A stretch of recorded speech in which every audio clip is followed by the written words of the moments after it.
Hello, everyone. I've been a little sick, but I'm finally getting better. We're going to continue the Techniques of Magic by Philip Cooper. I just want to say I don't necessarily agree with everything that he says, but um, this is an interesting book nonetheless. So here we go. Number two, building a temple, a magical temple. There's some pretty idiotic ideas about magical temples. Most center around the idea that these are holy places in which certain divine or unsavory entities gather at the whims of the magician. This being the central theme, all else gathers around it. There is a magical law which states that if the center is wrong, then all else is wrong. So it is with temples. If the temple is conceived and constructed around the wrong ideal, then the result is in shambles. Before looking at the temple, we must, of necessity, look at the idea around which it is to be built. The sole function of a temple is to provide a controlled environment for magical work, because the temple is nothing more or less than a workroom, I'll bet a special workroom. As magic is a science of using the mind, it naturally follows that anything likely to affect the mind adversely should be excluded. Conversely, anything likely to enhance the mind is to be included. Let us start by looking at the exclusion of undesirable elements. There are two areas to be considered, physical and non-physical. Often these combine to produce problems, so the distinction is not exact. Of prime importance is security. In other words, the ability to prevent intrusion by unwanted individuals.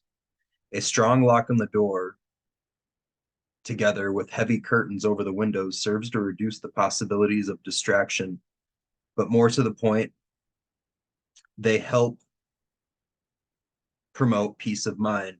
The more peaceful you are and the more relaxed and comfortable you feel, the better your state of mind. Naturally, the results are therefore more assured because you cannot hope to concentrate fully on what you are doing if half of your mind is concentrated on the possibility of distractions. Often, when sharing a place of residence with non sympathizers, there are additional security problems, such as how one carries on magical work without raising suspicions. There are no hard, fast rules, as situations vary tremendously from person to person. However, a little thought and ingenuity will often solve the problem. Suitable cover stories such as yoga, meditation, and so forth are an avenue worth exploring. Always remember that the more relaxed you are, the better result. So it naturally follows that time spent on sorting out these problems is well spent in the long run. Noise is another problem. This may be alleviated by using background music or special narratives, but eventually you will train yourself to turn off such things. Having looked at some problems needing exclusion, let us now look at the temple setup. Temples are very according to available space, type of work being undertaken, and other more personal factors. The description which follows is of an ideal temple using universal symbolism, equating to all realistic magical practices. We will discuss less adequate situations later. However, the same basics apply regardless of space and expenditure. I apologize, I might have already read that, but here we go. This is the part that I haven't read. The room, the room. The first consideration is one of orientation. You may have read in some other book that it is vital to align the temple to the points of the compass in order to captivate natural magnetic currents. This is not strictly true. You can work just as well without having being aligned to magnetic north. For most work is not just a major For most work, this is not a major consideration. Only when magical work reaches a certain stage of development, for example, the deeper modes of esoteric magic, will it be found desirable to equate the temple to such lines of natural power. Until then, you can manage without it. Obviously, the four walls of the temple will have to be designated according to the elements and cardinal points. Here we have a choice either to be purely practical or to be in some reasonable alignment. Some examples will serve to illustrate this. We will presume that the designated temple is rectangular. This is ideal for practical considerations. It provides alignment, and there is adequate space available in the center of each wall for stands, altars, and so forth. An ideal setup would have the altar central rather than against a wall. Apart from the fact that this is symbolically correct, power emanates from the center. It also gives the advantage of allowing one to work towards any magical direction, as in any seasonal work or work of one's personal ruling planets. Although it is customary to work towards the east, this is a remnant of Judaic thought and plays no part in serious magical work. If the altar needs to be placed against a wall, then any convenient wall will do. Then again, the altar placement could be left entirely to personal choice. Having looked at the room, let's now consider the equipment. Equipment. Much depends on what kind of magical work you have in mind, but there are certain basics. Now, let us forget all the mumbo jumbo about purifying or consecrating magical equipment. Most of these ideas are quite silly, being motivated by religious superstition rather than science. The whole point of magical equipment is to simply aid in concentration of the mind. That is all. The important thing to remember is that magical equipment only becomes useful when a relationship is formed between the magician and the object. For instance, if you rush out and play if you rush out and buy a magical sword, then expect it to work miracles by helping you command spirits, you'll either be bitterly disappointed or you will forever delude yourself. If you consecrate the sword, either with ready-made ritual or one you have thought up yourself, you may improve matters slightly. Much depends on your powers of belief, however. There are two mistakes here. Firstly, that of presuming that the words of someone will work for you, and secondly, that of adhering to superstition. Obviously, this is not very satisfactory either. So, what is the best approach? With all magical equipment, first ask the simple question, do I really need this? It is so very easy to spend a small fortune on equipment, presuming that this is essential and that in some way it enhances your magical work. It may enhance your magical work if understood and used intelligently, but essentially, perhaps. Why do you need a robe? Because the books tell you so, or because it is essential? The truth is that you don't need a robe. Look at it this way. If wearing the robe makes you feel more at ease, more comfortable, then you will have the right attitude of mind. If not, then do not bother. The whole idea is up to you to change your attitude of mind from the mundane to the magical, and the changing of one's clothes helps this. Think of it this way.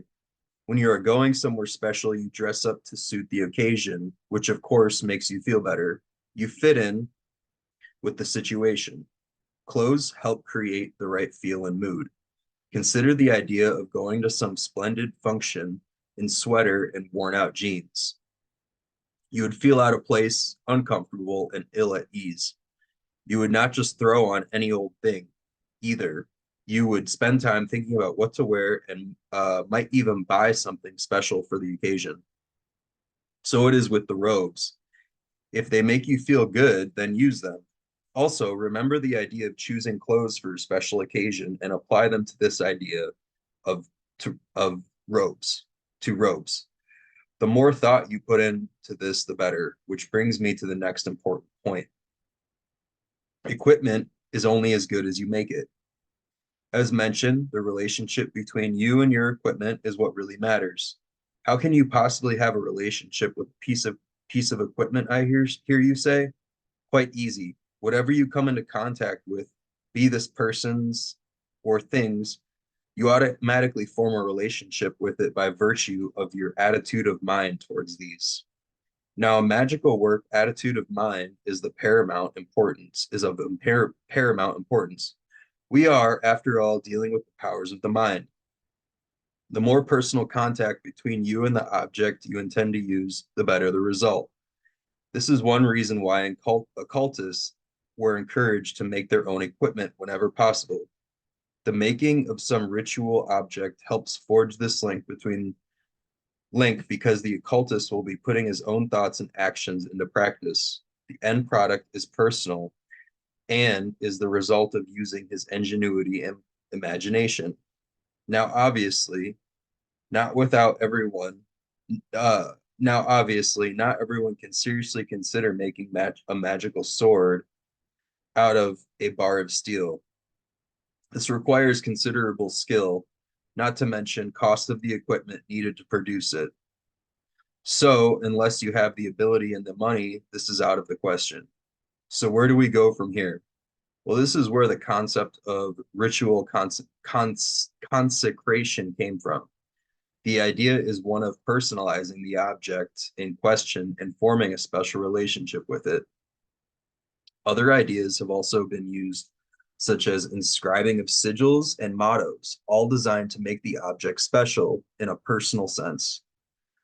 There are many ways of doing this, and the practice is quite valid, providing the occultist understands that he really is trying to do and does not allow superstition to enter into it. Overall, there are 4 points to remember when dealing with ritual equipment. These are: what function does it have in magic? In other words, what does it do? Number two, in the light of all this, is it really necessary to my work? Number three, how can I make better use of it by personalization techniques? Number four, where applicable is it symbolic? Now let's look at some basic equipment. The altar. In line with the above points, first we must ask, what is an altar and what does it do? An altar, as such, is not some holy object. It is simply a work surface, and to be perfectly frank, it is no different from, say, a woodworker's bench. After all, you would find it highly uncomfortable trying to perform a ritual on the floor, so you need something convenient in which you place candles, symbols, and so forth. That is the basic function of an altar. Now, it really does not matter a hoot what shape or size this is. Let personal choice be the judge. You can use whatever comes to hand, such as a cupboard board or even a coffee table, or you can make one yourself. With regard to personalization, obviously a plain cupboard is hardly likely to be an inspiring sight, and to all intents and purposes, it is still an ordinary cupboard. So what to do? Think about this. Use your imagination rather than copy ideas from a book. One useful idea is that of using a altar cloth. Not only does it help disguise the cupboard, it gives you the opportunity to use color. Color is a superb way of enhancing rituals by giving the mind visual stimuli. Use it whenever possible. This, of course, brings us the idea of symbolism, so important to magical work. By varying the altar cloth's color to suit the type of energy being used, we can more easily attain contact with the power in question. Color symbolizes or represents a type of energy, usually planetary, although there are other types. For instance, red belongs to Mars, green belongs to Venus, silver to the moon, and so forth. The impact is immediate because the color suggests appropriate energy. The pillars. These are not essential in most magical work of a practical nature, but they do find a useful place in esoteric magic. Pillars have many uses. They may be used as a symbolic doorway through which we pass into the inner temple or other worlds or the other world state, or as a gateway through which power flows into the temple, to name but three. They may be made from wood or even plastic pipe. The ideal colors are white to represent positive forces and black to represent receptivity. Candles or lamps may be placed on the tops. As a visual aid, they are quite impressive and once again work far better if thought about carefully. The weapons. Again, these find usage mainly in esoteric matters, but can be used in practical magic if understood. There are 4 weapons to be considered. The sword. The ideas perpetuated by non-thinkers are to be ignored. A magical sword is not used to prod demons out of the circle or to command various entities to do your bidding. This is a medieval superstition, nothing less. The sword is a symbol. It represents the element of air and equates to the Eastern Quarter. Used properly, it helps us direct and control this element. Once again, apply the rules given. Let us presume that you understand its function and have decided that you will need a sword. Before you buy one of the more usual designs, which of necessity carry with them an assortment of outmoded and often superstitious concepts, stop and think. Use your imagination to determine the design that suits you. The more you think, the better you will be the better will be your impression of what this is to be in terms of design. By doing this, you know which sword is right for you because you have brought this design out of your subconsciousness. It is therefore yours. Having done this, you may then have one made to your own specifications or may choose to modify the sword nearest to your ideal. Again, the more you put into the final product, the better it will serve you. The wand or rod. This is easily made with minimum skill. It may be made from ordinary a wood dowel or taken from a tree at some special time. The choice is yours again, bearing in mind the essential idea of thinking about this in order to ensure that it is truly personal. Symbolically, the rod acts as a control symbol for the element of fire, correctly equates to magical south. The cup or chalice, this belongs to the element of water and equates to magical west. It need not cost a fortune or be made out of gold or silver. Let your own choice guide you after due consideration. The shield, this controls the element of earth and belongs to magical north. Like all the elemental weapons, the shield should be thought about before being made. The size ought to be reasonable, at least 12 inches in diameter. 18 inches is better. It can be made from plywood or even stiff card with a painted design on one side. The design is important and is again a question of choice. Do not just paint a pentagram because this is supposed to be powerful. The design must be understood. It is symbolic. Try an encircled cross instead. The whole idea of the shield is to present the concept of power or cosmic symbology, rather like a diagram which gives masses of information to those who can read it. In part, the shield is something that you can contemplate and meditate on, so the design should be meaningful and should stimulate the imagination along the great lines. To this end, shield designs may be subject to constant variation. Additional equipment. This is largely a matter of choice, but basic requirements would include anything like to enhance your magical and ritual work. An incense burner, together with a range of incenses to cover all your requirements, is always desirable. Incense helps still the mind and create a tranquil atmosphere. A good alternative is to use incense sticks, joss sticks, as these are cheap and burn for long periods. Their disadvantage is that the range of scents is limited. The use of the cassette recorder is also recommended. This need not be an expensive setup. The cheaper machines are perfectly adequate. Cassette tapes give you the opportunity to bring sound and music into the temple, adding greatly to the impact of ritual. Temple lighting needs special consideration. Do not just rely on ordinary electric light, as much opportunity is then missed. Candles produce a natural, gentle light, which is ideal for magical work, and of course, they may be obtained in many colors to suit whatever you have in mind. The ideal setup would consist of a central light, usually placed on the altar to symbolize one's inner contact with power. A gold or white candle is ideal for this. Number two, 4 candles to represent the elements. These are colored yellow for air and east, red for fire and south, blue for water and west, green for earth and north. These should ideally be placed on the appropriate quarter but may be placed on the altar. A range of candles to represent the type of energies you are working with. Usually these are the planets, the elements, and or the spheres.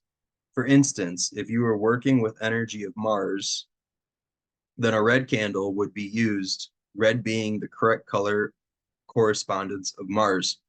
For more complex work, such as meditations on the paths of the tree of life, it is possible to use candles as an additional visual impact. For instance, suppose you are working with path 21 from Hesed to Netzach. Use two candles, a blue one to symbolize Hesed and a green one to symbolize Netzach. A more complex version would involve a third candle to symbolize the path itself. This could be plain white. It is not always possible to obtain the exact colors of the path. Each candle is lit after the appropriate invocation. The shape and size of the candle is not important. Choose according to personal needs. I'm often asked if it is necessary to allow a candle to burn away completely. The answer is no.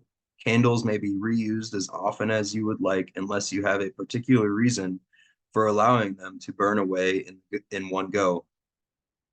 There are many magical aids in terms of physical symbols, but mostly these are based on superstition and should be avoided. Naturally, the subject of temples could be discussed in far more depth, but it is hoped that sufficient basic information has been given to enable each student to provide what is best for him in the light of reality and to help him with the task of setting up his own temple. If you require clarification of any point or need further information, please get in touch with me and I'll advise accordingly. He actually does respond to emails. Building an inner temple. The inner temple is a magical tool used of contacting subconscious power. Your subconscious mind responds to imagery, pictures, and symbols. The inner temple is a perfect blend of these two principles. Building an inner temple is quite easy. Given a little time, it will help to build itself. The inner temple is a very special place holding many secrets. This temple is built within the mind of the magician. Whatever you build in your mind does exist, perhaps not in a physical sense, but exists, it most certainly does. This is your very own temple of the mind, your inner kingdom. Remember these famous words: seek ye first the kingdom of God, and all else will be added unto you. Find the kingdom first, then you will have whatever you wish. And where is this kingdom? The kingdom of God lies within your own mind. You will discover this inner kingdom simply by using your imagination. You may enter this kingdom whenever you wish. The kingdom of God. God or the kingdom, you are not separated from you, nor are they unattainable. The kingdom of God lies within you. It is your inner mind. How can you be separated from a part of yourself? How can this be removed from you? It is not possible. Only wrong ideas, attitudes of mind, and incorrect beliefs appear to separate you. But in truth, you cannot be separated from that which is a part of yourself. You have this inner kingdom. You have creative power. Know ye not that ye are gods. Accept this simple truth. Let it work for you and allow this into your mind. You and God are the same. God lies within you, not in some far distant part of the galaxy or in some idealistic heaven. The God within is your inner mind. Therefore, you and God are the same. You have the capacity to create. You are godlike. If you would like to discover the limitless potential that you truly have, then just follow the path of peace leading to inner mind awareness. Your mind will listen, it will advise, it will protect, and it will create for you. But you must communicate in peace, for only in peace and tranquility will your inner mind be able to assist you. A universe within you. You have only to enter this temple and ask. It is your right to know and your right to ask. This place is yours and all that belongs in this place. Do not make the mistake of presuming that this is a childish game or doubting that the existence of this land and this temple. Your inner temple may not be made of solid stone, but it is made of something far more lasting, pure thought. The key to all mysteries is thought, for that which exists in the mind affects earthly life. Many are those who do not know of their own inner temples. There are magicians who would give their right arm to discover what you know, what you now have and are learning, but sadly they are blind to the truth, seeking answers in the material world rather than in their own minds. You are discovering the seat of power in the realm of truth. Cherish this and accept it. Its simplicity you will never and its simplicity you will never regret it. This is a kingdom of pure thought in which you will find peace of mind. Indulge in pure fantasy or cause changes in the physical world. It is yours, your kingdom, your realm, your inner world. You must therefore control and rule as would a king or queen, and you are a god in your own universe. And maybe will whatever you will to be for whatever reason. The more familiar you are with the inner temple, the better will be the results, and the quicker will be the results in practical terms. Practical work.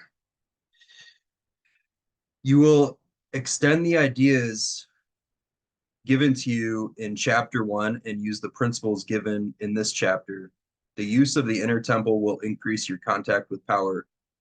Go into your temple or place that you have set aside for magical work. Sit down and relax. Let all the thoughts of the outside world leave you just for a while. It helps if you have some joss sticks or general incense burning. After a little while, switch off any lights and light your central lamp or candle. While you are doing this, realize that this light is symbolic. It represents your inner power. Contemplate this for a while, then perform the magical exercise. When the exercise is finished, gently blow the candle out and leave the temple. Having a notebook which you can use as a magical diary. Have a notebook which you can use as a magical diary. Write up any inspirations, impressions, just short notes. Do this exercise once a day for the next 2 weeks. Inner temple exercise.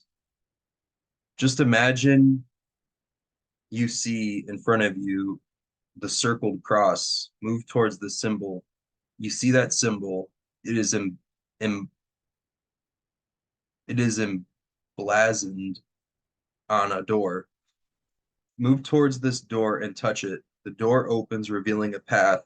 Go through the door.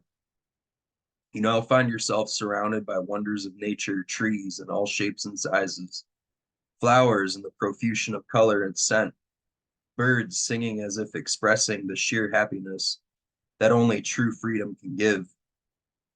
The bright light of the sun shines down, giving a gentle, healing warmth, and there is a deep feeling of peace and tranquility. In the distance, there is a large building which stands in a plain of green grass. You begin to move towards this building, and the building gets nearer and nearer. You can now see this building as a temple of some sort. Now, as you stand right in front of it, you see a large doorway set between gigantic pillars. You move forward through the door into the temple. The temple is quite dark inside, apart from a single light suspended from the ceiling in the shape of a crown. You are in a large square room. On the floor, there are intricate designs which seem to be woven around an encircled cross. Right in the center, underneath the light set in the floor, is a circular pool filled with water.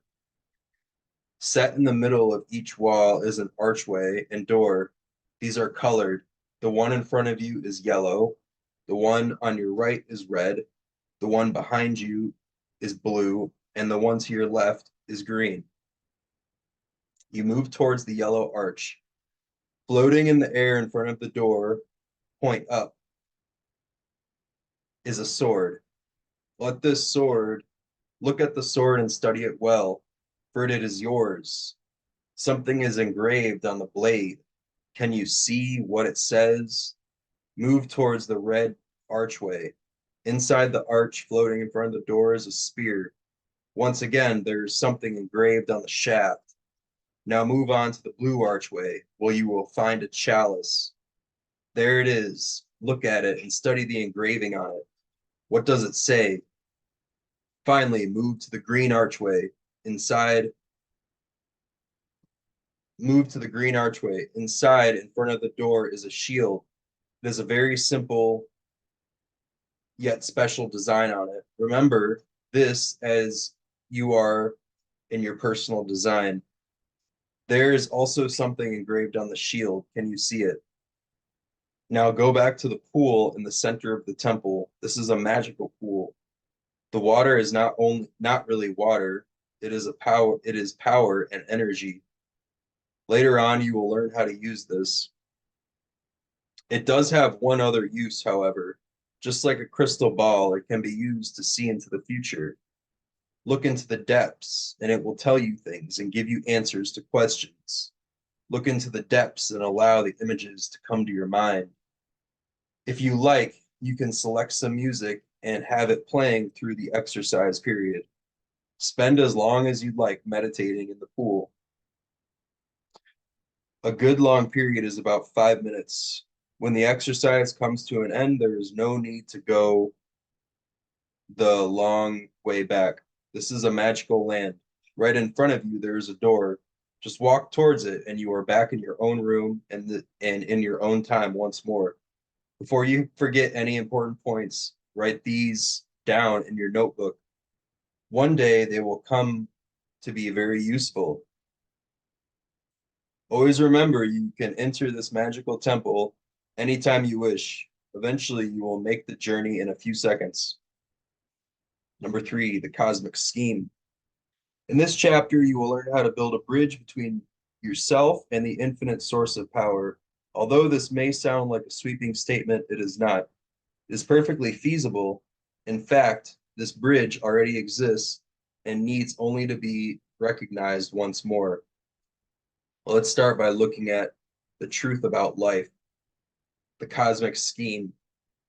I cannot stress the importance of the following truth too strongly.